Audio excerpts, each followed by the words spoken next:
Demand for accommodation for Malaysian workers here in Singapore has soared. That's after Malaysia announced new border controls. While Singapore's authorities have offered housing assistance, employers and their staff, well, they face challenges, including a lack of space in dormitories, as well as rental regulations. Isabel Lim has more. About 300,000 people cross the land border between Malaysia and Singapore daily, mostly for work. But those who commute to the city-state are now scrambling to find temporary accommodation here, amid new restrictions barring Malaysians from leaving the country.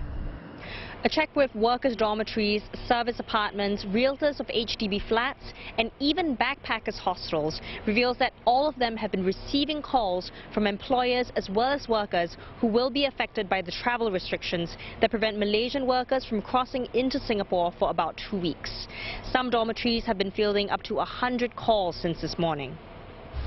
Dormitories cost about $300 per month for a bed on average and are the most economical choice for employers. But all those CNA contacted said they were at full capacity or close to it. The Manpower Ministry says hotels and residential homes are also an option for employers. And some, like the public transport operators, are taking that route and putting up their Malaysian bus captains in hotels.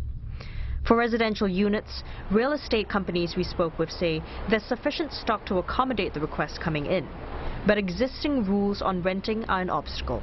From what we know, the lockdown in Malaysia is for half a month.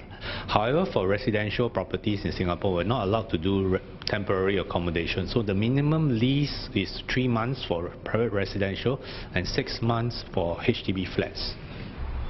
Authorities have urged affected companies to contact economic agencies or trade associations for assistance. About 22 companies has called us. I think about 200 old workers I think need some accommodation to stay in Singapore. So I think Scale has actually contacted MOM. These workers are actually working as technicians, crane drivers, some piling rigs operators.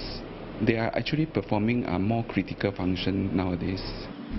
The government is providing financial assistance to employers to subsidize the cost of accommodation and will also work with hotels and dormitory operators to provide lower cost rentals.